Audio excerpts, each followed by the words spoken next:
Welcome to Lost Love Mystery, where every story unravels a secret. So, let's dive into another story. The early morning sun filtered through the bedroom curtains. I smiled as Sarah's slender form stirred beside me. Her auburn hairs split across the pillow like a fiery halo. Even after 5 years of marriage, the sight of her never failed to make my heart flutter. "Morning, beautiful," I murmured. Seeing a soft kiss on her bare shoulder, Sarah's eyes fluttered open, emerald pools sparking with familiar mischief. "Morning yourself, handsome." She rolled over, snuggling closer. "You're up early for a Saturday." "Big day at the office," I replied with a rueful grin. "The Anderson project is down to the wire. I need to go over the final blueprints." She perched her lips in that adorable powder I loved. "Can't those stuffy old architects give you a break? That's our anniversary next week." I know. I traced the contours of her face, drinking in her radiant features. "I'll make it up to you, I promise. Once this project wraps, I'm taking you on a second honeymoon, just the two of us." The promise of future adventures smoothed the crease between her brows. "You'd better, mister. I expect romance and worthy of those cheesy romance novels you pretend not to read." I feign a scandalized gasp. "I have no idea what you're talking about." We dissolved into a familiar dance of gentle teasing and affectionate banter. These were the moments that made the long hours worthwhile, the quiet intimacy Sarah and I shared, the easy camaraderie born from a lifetime of memories. As I slipped out of bed and into the shower, her wilting laughter echoed in my ears, a soothing balm against the stresses of the day ahead. The cafe was already bustling by the time I arrived. A cheery oasis amidst the urban hustle. Sarah's newest art installation, a vibrant mural spanning one wall, added a touch of whimsy to the cozy interior. I snaked my way to the counter, exchanging friendly greetings with the regulars. "Morning, John." Sarah's bright voice carried over the din as she emerged from the kitchen, an apron tied jauntily around her slender waist. "You're just in time for a fresh batch of blueberry muffins. You know me too well." I gratefully accepted the proffered pastry, still warm from the oven. "This should tide me over until lunch." She swatted me with a dish towel. "You and your hollow leg. I swear, you'd waste away without me to feed you." "Perish the thought," I grinned, taking an exaggerated bite. Our familiar banter continued until the morning rush pulled Sarah away. I savored those stolen moments, a brief respite from the demands of my career. As I nursed the last crumbs of my muffin, I couldn't help but feel a surge of pride and contentment. This life we'd built together, the thriving cafe, our cozy apartment, the enduring strength of our partnership, was everything I'd ever dreamed of. If only I'd known then how swiftly dreams could shatter. The following days blurred into a relentless cycle of client meetings, frantic revisions, and countless hours poring over schematics. The Anderson project was my firm's biggest account, a make-or-break deal that could catapult us into the big leagues. I threw myself into the work with a single-minded focus, the stakes too high to entertain any distractions. Sarah understood, of course. She always did, while I toiled away at the office, burning the proverbial midnight oil. She ran the cafe with her usual effervescent charm. Our nights together dwindled to fleeting moments of exhaustion, a mumbled good night, and the reassuring squeeze before sleep claimed us. I told myself it was temporary, a short-term sacrifice for long-term gain. Once the project wrapped, I promised myself I'd make it up to her tenfold, a romantic getaway, quality time together, all the things a loving husband should provide. Sarah deserved that and more. The night it all unraveled, I barely registered the ominous cracks of thunder rumbling in the distance. I was too consumed with the task at hand, making last-minute adjustments to the presentation I'd be giving to the Anderson partners the following morning, and she had to detail. Had always been my forte, a key factor in my firm's meteoric rise. It wasn't until I called Sura to check on her. She picked up the phone, but no one was speaking. "Sarah, is everything okay?" I repeated it many times. A beat of silence punctuated by the crackle of static. Then there was a slurred voice of a man I didn't recognize. "Who was this bothering, Sarah?" A jolt of unease lands through me. Sarah never drank to excess, a lingering trauma from her tumultuous childhood. Was she all right? "This is John," I managed, my voice tight with sudden trepidation. "Is Sarah all right?" A raucous laugh, laced with bitter scorn, crackled through the tiny speaker. "John? You shouldn't be here, buddy." There is mine now, a kaleidoscope of emotions, shock, disbelief, rage, roiled through me in a dizzying vortex. I barely registered the phone clattering to the desk, the sound distant and tinny. Without conscious thought, I surged to my feet, a primal fury propelling me forward. Snatching my keys from the credenza, I raced out of the office, heedless of the curious stares from the night staff. The only thought pounding through my mind was a mantra of desperate denial. Not Sarah. It can't be Sarah. The drive home passed in a blur of rain-slicked pavement and screeching tires. A vague part of me registered I was speeding, risking a collision with my reckless abandon. But that tiny voice of reason was drowned beneath the thunderous roar of gut-wrenching scenarios playing on a catastrophic loop. As the familiar facade of our apartment building loomed into view, equal parts sanctuary and prison, I barely remembered to brake. The car creamed into the parking lot, coming to a screeching halt mere feet from the entrance. I didn't wait for the smoke from the tires to dissipate. I flung myself out of the driver's seat, oblivious to the torrent of rain instantly soaking me to the bone, and sprinted for the doors. The elevator ride was an exercise in excruciating patience. Every labored second felt like an eternity as the ancient contraption lurched upwards. With agonizing lethargy, I could have taken the stairs and arrived quicker, but some primal part of me clung to the desperate hope that it was all a misunderstanding that I'd fling open our apartment door to find Sarah safe and sound. How naive I was. When the doors finally shuttered open on our floor, I burst forth with the force of a battering ram. The few stumbling steps to our door felt like miles as I fumbled with the keys, my hands trembling violently. Then it yawned opened, and the sight that greeted me was the first fissure in the bedrock of my world. Sarah, my beautiful, vibrant Sarah, laced sprawled on the living room couch in a drunken stupor. Her eyes, those sparkling, emerald depths I'd fallen into 1,000 times before, were glassy and vacant, devoid of any recognition, and pressed against her. His callous hands roaming her body with a grotesque familiarity was a complete stranger. White-hot rage detonated within me, incinerating every rational thought. Coherent words eluded me as I crossed the threshold, propelled by a tsunami of primal fury. The intruder's gaze snapped up, his eyes widening and shocked in fear as he registered my presence. But he was too late. With a feral roar, I launched myself at him, closing the distance. In 2 strides, we went down in a tangle of flailing limbs, grunts of exertion punctuated by the dull thud of fists striking flesh. He fought back with the desperation of a cornered animal, but the advantage of surprise was mine. The fight was over before it truly began. My initial charge, powered by a volcanic eruption of rage, caught the intruder completely off guard. He was still tangled with Sarah on the couch, his eyes glazed with a mixture of lust and inebriation. What the fuck? Was all he managed before my fist connected with his jaw? The crack of bone reverberating through the room like a gunshot. He went down in a graceless heap, temporarily stunned by the sheer ferocity of the blow. Sarah, jarred from her stupor by the commotion, let out a startled shriek. "John, what are you?" I didn't let her finish. A primal snarl ripped from my throat as I launched myself at the fallen man, raining down a flurry of wild haymakers. Rationality had abandoned me, subsumed by the all-consuming need to inflict pain, to make this pathetic bastard suffer for violating the sanctity of my home, my marriage. He shielded his face with his forearms, curling into a defensive ball as the blows rained down.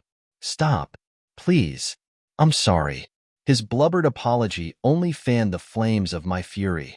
I seized a fistful of his greasy hair, wrenching his head back with enough force to whiplash his neck. "You're sorry?" I hissed through clenched teeth, my voice distorted by the molten fury coursing through my veins. You come into my home, defile my wife, and that's all you have to say. Terror glazed his eyes as my knuckles connected with his cheekbone, the crack of bone sickening. I didn't know she was married, man, she never said. Distantly, I registered Sarah's cries. Her pleas for me to stop echoing through the chaos like whispers on the wind. Then, as suddenly as it began, it was over. The intruder's face was a grotesque mask of blood and swelling, his whimpers trailing off into blessed silence as unconsciousness claimed him.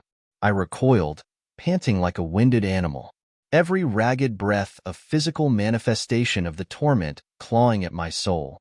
Sarah's hands were on me then, tugging at my arm with surprising insistence.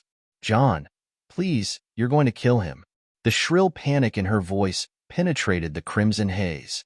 I turned towards her, truly seeing her for the first time since entering the apartment. Her eyes, those vibrant emerald that had once entranced me, were swimming with unshed tears. Her features contorted in an anguished rictus I didn't recognize. How could you?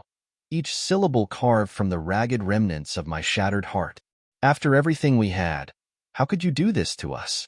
Her lips parted, whether to offer an excuse or a plea for forgiveness. I'll never know, because in that moment, with the stark reality of her betrayal of physical presence looming over us, I knew there was no coming back from this. No words could undo the damage. No tearful apologies could restore the sacred trust she'd so carelessly decimated. Without a backwards glance, I turned and strode from the apartment. The leaden weight of heartbreak, compounding with every step. The rain had tapered to a dreary drizzle. The storm's fury spent, much like my own. I descended the stairs in a daze, oblivious to my surroundings, until the night air caressed my face with its melancholy chill. How long I stood there, exposed to the elements yet numb to their bite, I cannot say. I couldn't go back, not now. The apartment, the life I'd built with Sarah, it was all tainted by the bitter tincture of her indiscretion. I climbed into my rain-soaked car and pulled away, leaving that wretched scene in my rearview mirror. The memories, though those would prove more tenacious specters. Morning dawned gray and dreary, as if the world itself was draped in melancholy. I watched the sunrise listlessly from my chair, having foregone sleep in favor of a bottle of scotch and a spiral into abject misery. Between numb detachment and searing anguish, the pieces began falling into place. Like a skilled tactician surveying a battlefield, my mind meticulously reconstructed the events of the previous evening, scrutinizing each detail for hidden meaning. Sarah's drunken state, uncharacteristic for her, the stranger's familiarity, his apparent surprise at learning of her marital status, at all reeked of premeditation, of a carefully constructed deception that had been unraveling for God knows how long. The thought unlocked a fresh wellspring of rage, cauterizing the wound of heartbreak with the blistering promise of retribution. My sweet, artistic Sarah, the woman I loved with every fiber of my being, none of it had been real. She was a fraught, a master of deception who had played me for the fool while carrying on with who, exactly? The question nodded me as I retrieved my phone. A few terse calls confirmed what I'd already suspected. The stranger was one Mark Hendricks, a local musician who frequented the cafe Sarah ran, putting the pieces together didn't require a feat of deductive reasoning. Their bond had formed over shared frustrations and artistic stagnation, twin malignancies that had metastasized into an all-consuming cancer. Perhaps if I'd been more attentive, less consumed by the demands of my career, I would have recognized the signs.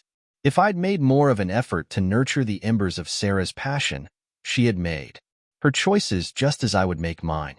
The bedraggled figure hunched at the kitchen counter barely registered as Sarah when she finally roused herself sometime in the late afternoon. Her eyes were swollen and rimmed with dark circles, telltale signs of a hangover that would have elicited sympathy from me once upon a time.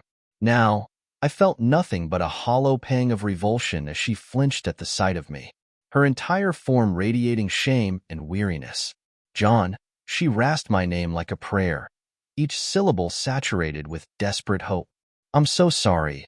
I never meant for this to don't. The curt rebuke sliced through her words with surgical precision. Whatever pitiful excuse you're about to offer, save it. I don't want to hear it. She flinched as if struck, fresh tears welling in her reddened eyes. Please, just let me explain. Explain what? I arched a contemptuous brow. How you seduced another man in our home. How you betrayed every ounce of trust and commitment that formed the foundation of our marriage. Each accusation lands through her like a barbed arrow, her shoulders slumping in defeat. I watched her crumble with a practiced detachment, willing away any last vestiges of sympathy. She had made her choices, and now the consequences would follow. I want you out of here by tonight. The words emerged in a toneless rasp, yet carried all the weight of finality. I've already contacted my lawyer. We'll handle the separation proceedings through proper channels. John? No. The whisper was barely audible over the thunderous cacophony of my own turmoil. Please, don't do this, I love you. I never stopped loving you. For the first time since that fateful night, I felt something other than anguish and rage. Pity. Pity for the pitiful shell of the woman I'd once adored, groveling and begging for a crumb of the devotion she had so carelessly squandered. My lips twisted into a bitter facsimile of a smile. If that were true, you would never have done this to us. I rose from my seat, unable to endure her mewling pleas a moment longer. I'll have the rest of your things sent to your mother's place. The separation proceedings unfolded with a cold, clinical efficiency that surprised even me. Perhaps I should have anticipated Sarah's capitulation in the wake of her betrayal. She seemed a hollow facsimile of the vibrant woman I'd once loved, drained of the defiant spark that used to ignite my soul. She offered no objections as my lawyer bisected our once blissful union with the indifferent precision of a surgeon's scalpel.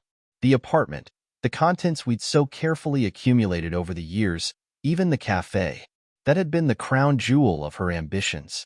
It all fell to me like consolation prizes in the aftermath of emotional Armageddon. For Sarah's part, she retreated from the legal maneuverings as if in a daze, allowing the dominoes of her life to scatter in total disarray.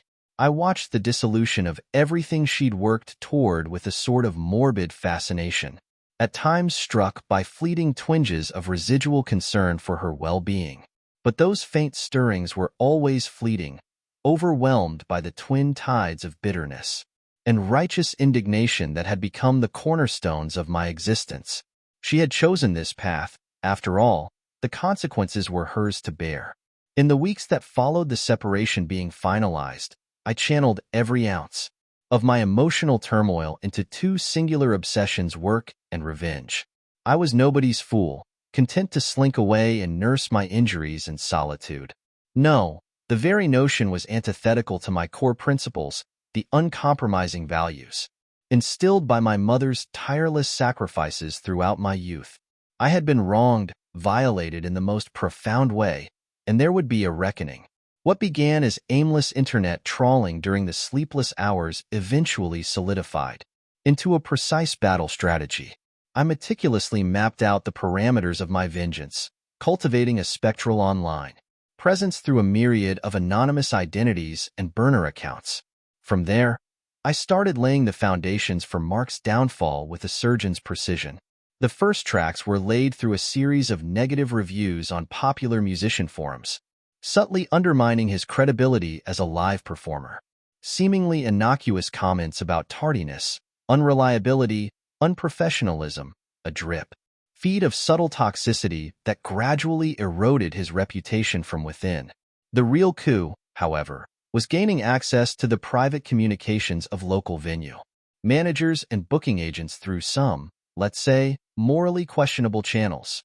From there, it was almost trivially easy to plant the seeds of doubt to draw their attention to Mark's rapidly deteriorating public image through a few well-timed, concerned patron messages.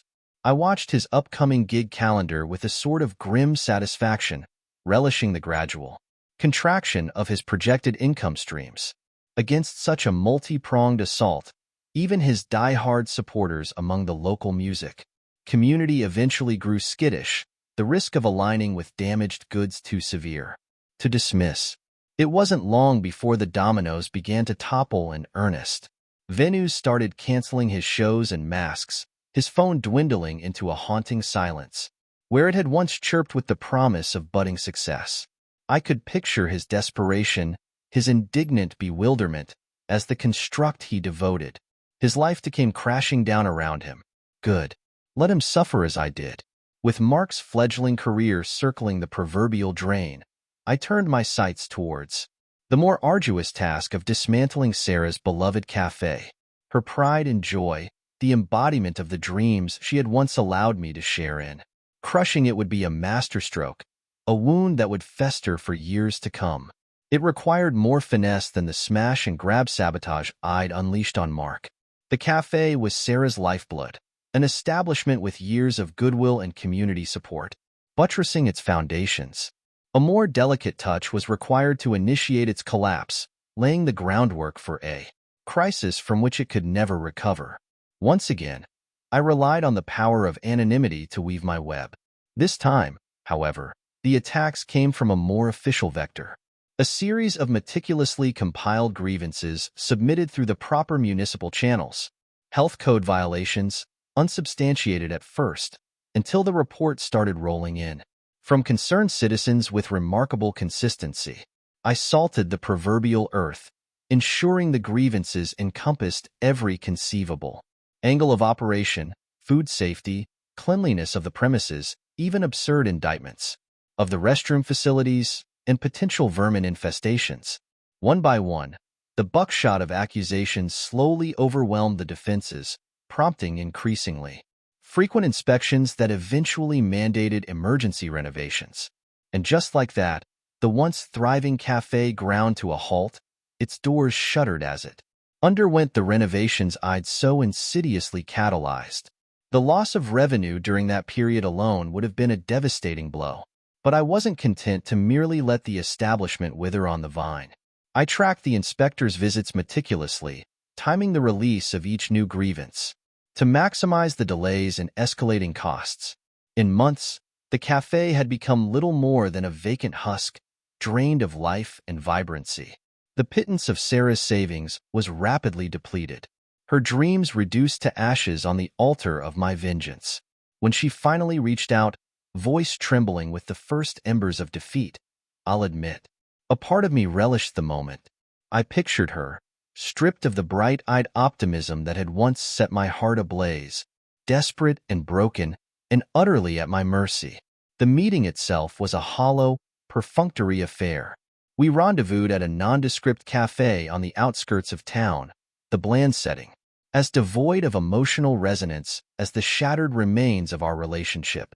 She looked gaunt, pale, the fading light in her eyes mirroring the emaciated ruin of her once vibrant spirit.